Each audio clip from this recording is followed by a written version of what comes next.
नमस्कार मित्रांनो.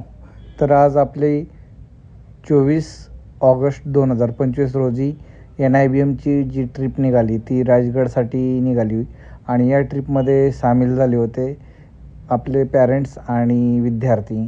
तर आज खूप सारी मज्जा करण्यासाठी सगळेजण निघाले राजगड भोर येथे. म्हणजे भोरच्या पुढे राजगड तालुक्यामध्ये आपण राजगड किल्ल्यावरती जाणार आहोत. तर हा सुंदर दृश्य हा राजगडचा आहे.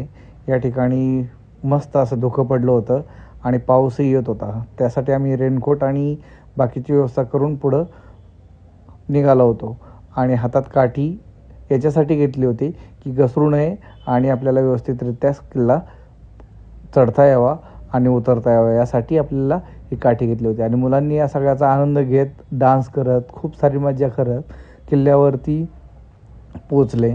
आणि पोचल्यानंतर तिथं असलेले दगडी बांधकाम त्याचबरोबर निसर्गरम्य असं वातावरण या सगळ्याचा आनंद घेत आम्ही पुढं किल्ल्यावरती गेलो. त्याचबरोबर जसं आनंद होईल त्या पद्धतीने आम्ही डान्स केला आणि खूप सारा एन्जॉय करत करत पुढं वरती गडावरती पोहोचलो. यामध्ये मुलांनी विशेष भाग घेतल्यामुळे त्यांनी त्या सगळ्या गोष्टीचा खूप सारा आनंद लुटला आणि किल्ल्यावरती असणारे धुके, ढग आणि पाऊस या सगळ्याचा आनंद पुरेपूर घेता आला.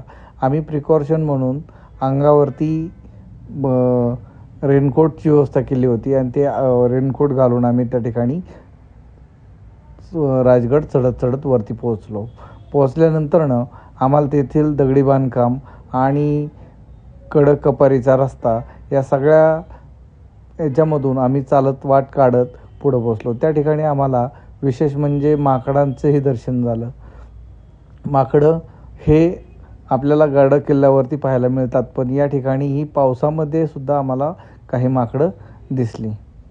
आणि स्वच्छ पाण्याचा आस्वाद घेण्यासाठी आम्ही त्या ठिकाणी थोडंसं येणारं पाणी थोडं पिलो. ते खूप असं मस्त वाटत होतं. बिस्लरी किंवा मिनरल वॉटरपेक्षाही अतिशय सुंदर ते पाणी होतं. त्यानंतर आम्ही आलो बनेश्वरला. त्या ठिकाणी आम्ही पाहिलं मासे आणि या मासे विविध कलरफुल मासे आम्ही विचारलं तर ते राणी मासे म्हणून आम्हाला त्या ठिकाणी नावं सांगितली. हे मासे जे खायला दिल त्यांच्याकडे ते आकर्षित होत होते. विशेष म्हणजे ते मासेची साईज होती ती खूप मोठी होती आणि आकर्षक वाटत होते. आम्ही बराच वेळ त्या ठिकाणी एन्जॉय करून पुढं परतीचा प्रवास चालू केला आणि मुलांनी खूप सारा डान्स केला. त्याचबरोबर डान्स झाल्याच्या नंतरनं सगळ्यांनी जेवणाचा मस्त आस्वाद घेतला. सासवडमध्ये येऊन आम्ही जेवण केलं आणि नंतर परतीच्या प्रवासाने रिटर्न निघालो. तर जेवण केल्याच्या नंतरनं मस्तपैकी म्हणजे सर्व आपले ट्रिप